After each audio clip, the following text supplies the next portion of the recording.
आज अपन यहाँ स्टार्ट करेंगे फिज़िक्स। 12th क्लास की फ़िज़िक्स पढ़ेंगे जो बोर्ड एग्ज़ाम के हिसाब से पढ़ेंगे। आज है 23 मई 2021 से स्टार्ट कर रहे हैं, जो कि कंटिन्यूसली इसका सिलेबस पूरा कंप्लीट कराया जाएगा, है ना, फॉर 12th क्लास।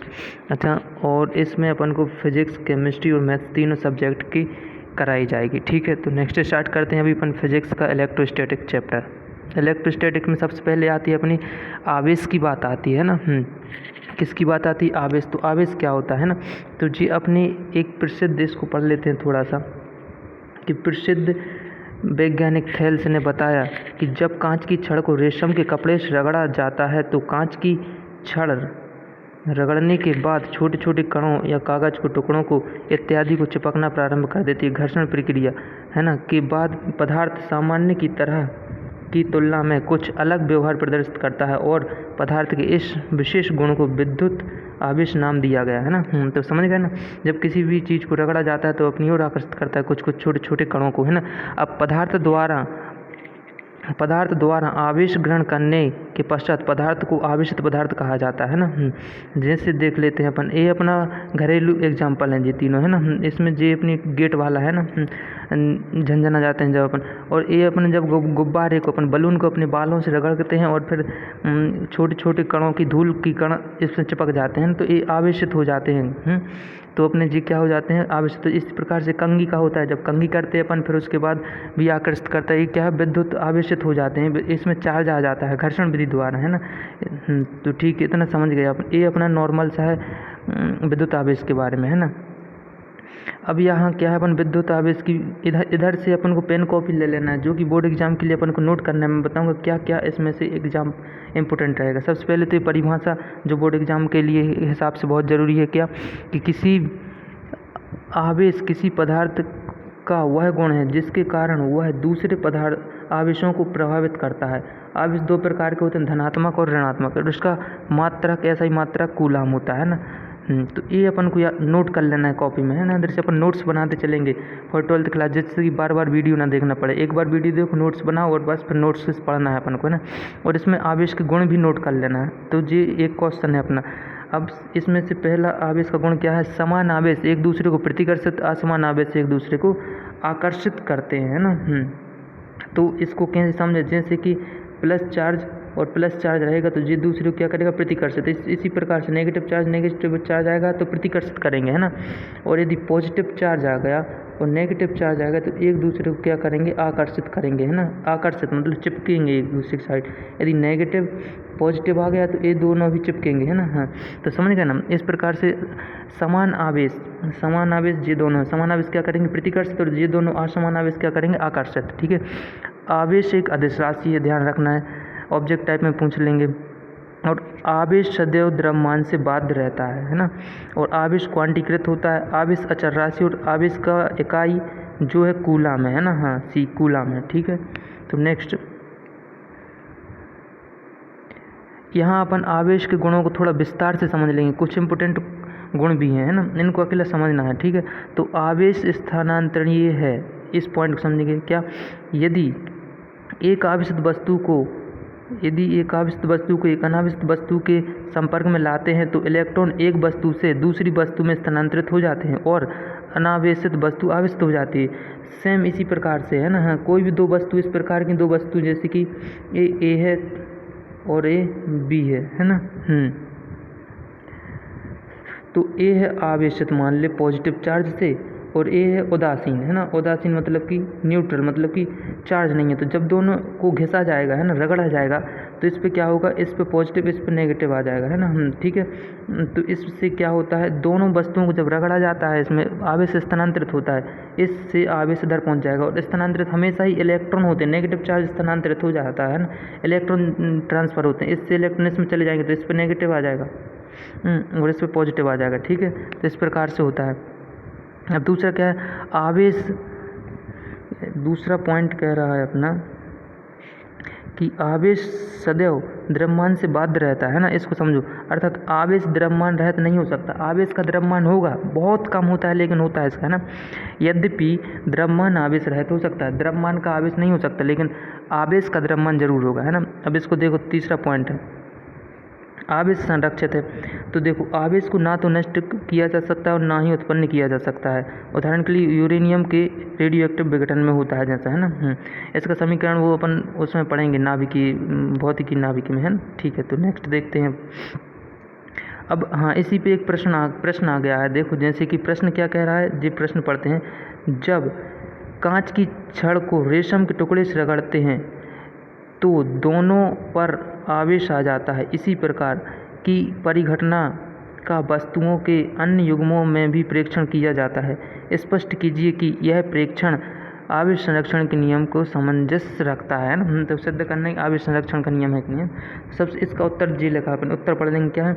घर्षण द्वारा आवेशन की घटनाएं आवेश संरक्षण के नियम के साथ पूर्ण सामंजस्य रखती हैं। जब इस प्रकार की किसी घटना में दो उदासीन वस्तुओं को रगड़ा जाता है, दो उदासीन वस्तुओं को, है ना, इसमें क्या रहेंगे, दोनों उदासीन, न्यूट्रल रहेंगे, दोनों क्या रहेंगे, न्यूट्रल वस्तुओं को आपस में रगड़ा जाता है। तो घर्षण से पूर्व दोनों वस्तुएं उदासीन होती हैं, अर्थात उनका कुल आवेश शून्य होता है। इसी प्रकार के सभी प्रेक्षणों में सदैव यह पाया गया है कि एक वस्तु पर जितना धनावेश आता है दूसरी वस्तु पर उतना ही ऋणावेश आता है। इस प्रकार घर्षण द्वारा आवेशन के बाद भी दोनों वस्तुओं का नेट आवेश शून्य बना रहता है। इसका मतलब ए है, इसका मतलब क्या है मैं समझा देता हूँ अभी, कि दो वस्तुएं हैं ए और बी अपन ने ली, है ना, क्या है, दोनों न्यूट्रल हैं। जब दोनों को रगड़ा जाएगा इस प्रकार से खूब, है ना, तो इसमें क्या रहेगा, इलेक्ट्रॉन का ट्रांसफ़र होगा। मान लेते हैं कि ए से इलेक्ट्रॉन का ट्रांसफ़र हो जाएगा बी में, तो इस पर क्या हो जाएगा, इलेक्ट्रॉन आएगा तो इस पर नेगेटिव चार्ज आ जाएगा। जितना इस पर नेगेटिव चार्ज आएगा उतना ही इस पर पॉजिटिव चार्ज आएगा, क्योंकि इस पर इलेक्ट्रॉन की कमी हो जाएगी तो क्या बचेगा, प्रोटॉन बचेगा। तो इस प्रकार से जितना इस पर पॉजिटिव उतना इस पर नेगेटिव, तो दोनों का नेट मतलब जोड़ देंगे तो कितना हो जाएगा, 0। तो पहले भी 0 था, न्यूट्रल था जब, और अभी भी 0। इस प्रकार से सिद्ध होता है कि अपना आवेश क्या संरक्षित होता है। ठीक है, नेक्स्ट देखते हैं। अब इधर से एक एक पॉइंट देख लेते हैं। आवेश विद्युत क्षेत्र एवं चुंबकीय क्षेत्र दोनों उत्पन्न करता है ना। तो देख लेते हैं कैसे उत्पन्न करता है ना। एक स्थिर आवेश अपने चारों ओर केवल विद्युत क्षेत्र उत्पन्न करता है। यदि आवेश स्थिर है तो क्या करेगा, सिर्फ विद्युत क्षेत्र उत्पन्न करेगा। इस पॉइंट को ध्यान रखना है। जबकि गतिमान आवेश विद्युत क्षेत्र चुंबकीय क्षेत्र दोनों उत्पन्न करता है। यदि आवेश नियत वेग से गतिमान हो तो वह सिर्फ विद्युत क्षेत्र एवं चुंबकीय क्षेत्र उत्पन्न करता है, जबकि त्वरित आवेश विद्युत क्षेत्र चुंबकीय क्षेत्र एवं विद्युत चुंबकीय विकिरण उत्सर्जित करता है। इसका मतलब समझो, इसमें 3 पॉइंट समाहित हैं। पहला, यदि आवेश स्थिर है, आवेश क्या है, स्थिर, तो केवल और केवल विद्युत क्षेत्र उत्पन्न करेगा, जिसको ई से दर्शाते हैं। और यदि विद्युत क्षेत्र समान वेग से गतिमान है तो विद्युत क्षेत्र एवं magnetic field, B magnetic field होता है ना, मैग्नेटिक फील्ड मतलब कि चुंबकीय क्षेत्र भी उत्पन्न करेगा। और यदि त्वरित है, मतलब कि किसी एक त्वरण से चल रही है ना, चल रहा है चार्ज, तो उसमें क्या करेगा, अपना विद्युत क्षेत्र उत्पन्न करेगा। और देखो विद्युत क्षेत्र उत्पन्न करेगा, चुंबकीय क्षेत्र उत्पन्न करेगा, और विद्युत चुंबकीय विकिरण भी उत्सर्जित करेगा। तीसरे में क्या, विद्युत चुंबकीय विकिरण भी उत्सर्जित करेगा। ये ध्यान रखना अपन को ना। ठीक है, नेक्स्ट देखते हैं। अच्छा, आवेश चालक की बाहरी सतह पर रहता है ना। हाँ, तो जी आवेश के बारे में बहुत महत्वपूर्ण पॉइंट डिस्कस कर रहा हूँ, जो नेक्स्ट इसी चैप्टर में और आगे वाले चैप्टर में बहुत काम में आएंगे, तो इनको ध्यान रखना बहुत जरूरी ना। किसी भी चालक को दिया गया आवेश सदैव उसकी बाहरी सतह पर रहता है, क्योंकि मतलब ये यदि कोई सतह है, मान लो एक टंकी है लोहे की, है ना, इसको यदि करंट लगा दिया जाए, इस पर करंट फैला दिया जाए, तो ये सिर्फ बाहर रहेगा, है ना, बाहरी सतह पर रहेगा। क्या रहेगा, बाहरी सतह पर, अंदर की सतह पर नहीं जाएगा, है ना। हाँ, समझो क्यों नहीं जाएगा, इसका रीज़न क्या है, क्योंकि समान आवेश एक दूसरे को क्या करते हैं, प्रतिकर्षित करते हैं, जबकि एक दूसरे से अधिकतम संभव दूरी पर रहना का प्रयास करते हैं। देखो एक दूसरे को क्या करते, प्रतिकर्षित करते, इसलिए अधिकतम दूरी पर रहना चाहते हैं। इसी कारण समान त्रिज्या के खोखले एवं ठोस गोले बराबर आवेश धारण करते हैं। मतलब चाहे ठोस हो चाहे खोखला हो, है ना, समान त्रिज्या का एक समान आवेश ही धारण करेंगे। इस एग्जाम्पल ये है कि साबुन का बुलबुला आवेशित होने पर ही फैलता है ना। ये एग्जाम्पल है एक। ठीक है, ओके, तो इस प्रकार से किया जाता है ना। अब आवेश का क्वांटीकरण, आवेश का क्वांटीकरण देख लेंगे यहाँ से। ये बहुत महत्वपूर्ण है ना। इसके न्यूमेरिकल क्वेश्चन भी आते हैं, जो इसके न्यूमेरिकल क्वेश्चन अपन करेंगे। जब एक भौतिक राशि सभी मानों को ग्रहण न करके केवल विविक्त मानों को ही ग्रहण करती है तो राशि को क्वांटीकृत कहा जाता है। प्रकृति में संभव न्यूनतम आवेश इलेक्ट्रॉन का आवेश है ना। इसको याद रखना, सबसे न्यूनतम आवेश क्या है, इलेक्ट्रॉन का आवेश, जो क्या है कि 1.6 × 10⁻⁻⁹ कूलम है। अतः किसी वस्तु पर आवेश का मान मूल आवेश के ई का पूर्ण गुणक होता है, अर्थात Q = Ne होता है ना। तो इसको ध्यान रखना, Q = क्या होता है, +- Ne होता है। इस पर बेस्ड कुछ न्यूमेरिकल क्वेश्चन भी करेंगे अपन। अब n की वैल्यू जहाँ क्या हो सकती है, 1 2 3 4 हो सकती है। आवेश कभी भी इस प्रकार से नहीं हो सकता है, इसको ध्यान रखो। +-2/3 ई नहीं हो सकता, पॉइंट में नहीं हो सकता, हमेशा इसके पूर्ण गुणक में रहेगा, है ना, n के। ठीक है, तो नेक्स्ट। अच्छा, इस पर बेस्ड एक क्वेश्चन है, क्या है, किसी वस्तु का विद्युत आवेश क्वांटीकृत है, इस कथन का तात्पर्य समझिए। देखो, इसको समझ लेते हैं। किसी वस्तु का आवेश क्वांटीकृत है, इस कथन का तात्पर्य यह है कि जब किसी वस्तु पर आवेश एक न्यूनतम आवेश मतलब इलेक्ट्रॉनिक आवेश, न्यूनतम आवेश क्या होता है, इलेक्ट्रॉन आवेश के सरल गुणक के रूप में ही हो सकता है। अतः किसी आवेशित वस्तु पर Q = Ne, यही मैंने बताया था ना, यही हो सकता है ना। न्यूनतम आवेश क्या होता है, इलेक्ट्रॉनिक आवेश, तो इसका पूर्ण गुणक हो सकता है ना, और इससे नहीं हो सकता, इसके बटे में नहीं हो सकता। n की वैल्यू 1/2 नहीं हो सकती, 1/3 नहीं हो सकती, n की वैल्यू क्या रहेगी, 1 2 3 ही रहेगी, है ना। हाँ, अब अपन यहाँ विद्युत आवेश के क्वांटमीकरण पर आधारित कुछ अंकित प्रश्न कर लेंगे। जैसे कि पहला प्रश्न कह रहा है, निम्नलिखित में से कौन से आवेश किसी पिंड पर संभव हैं तथा कौन से किसी पिंड पर संभव नहीं है ना। तो पहला अपन इसको चेक कर लेंगे सबसे पहले, है ना। पहला क्या कह रहा है कि अपन को आवेश दे रखा है, तो दिया क्या है, अपन को दिया क्या है, Q। Q = क्या दे रखा है, Q = दे रखा है अपन को -6.4 × 10⁻⁻⁻⁻।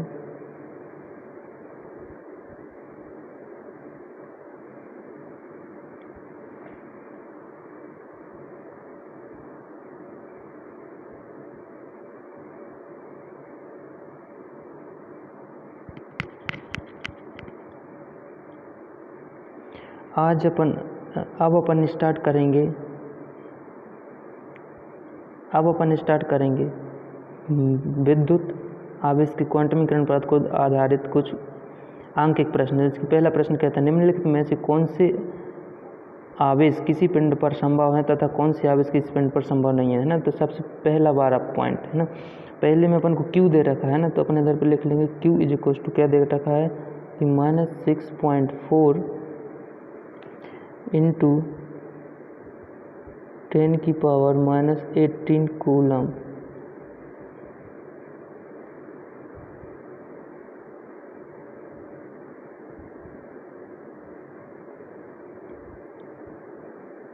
है ना, तो -80 कूलम दे रखा है।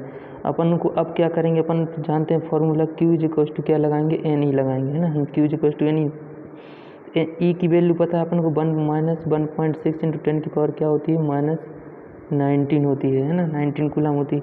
तो इसमें वैल्यू रख देंगे, Q की जगह पर क्या रखेंगे अपन, 6.4 × 10⁻⁻18 = N ×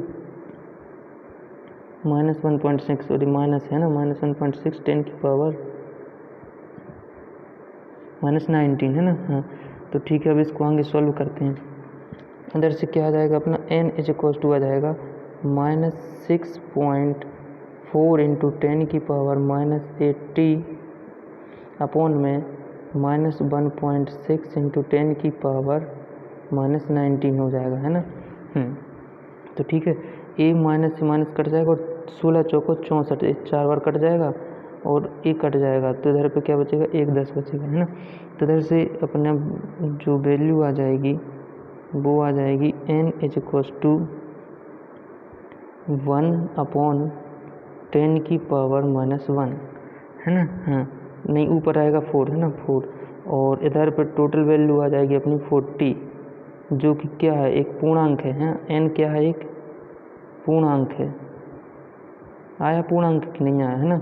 N एक पूर्णांक है, इसलिए अपन क्या कहेंगे कि अपना जो पहला वाला है वो सही है ना, इतना आवेश हो सकता है किसी पर भी, है ना, तो इसको नोट कर लेना। मैं अब सेकंड क्वेश्चन की तरफ बढ़ता हूँ, सेकंड क्वेश्चन करता हूँ, है ना।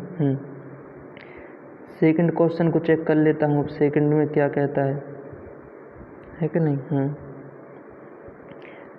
सेकंड क्या कहता है, सेकंड को देखते हैं कि Q दे रखा है अपने को 8 × 10⁻⁻20 कूलम, है ना। -20 कूलम दे रखा है। अपन जानते हैं अब कि Q = फॉर्मूला क्या है अपना NE, है ना। E पता है, Q क्या है अपना, इधर लिख लेंगे 8 × 10⁻⁻20 N × 1.6, है ना, -1.6 × 10⁻⁻19 कूलम, है ना। तो अब इधर से देखते हैं कि N = क्या हो जाएगा, N = हो जाएगा 8 × 10⁻⁻20 अपॉन में 1.6 × 10⁻⁻19। तो इसको काटने पर क्या आ जाएगा अपना, इधर से तो एक बचेगी, है ना, इधर से पावर घट जाएगी और ऊपर हो जाएगा 0, तो 16 × 5 = 80, ये हो जाएगा अपना 0.5, ये हो जाएगा अपना 0.5 × 10⁻⁻1, है कि नहीं।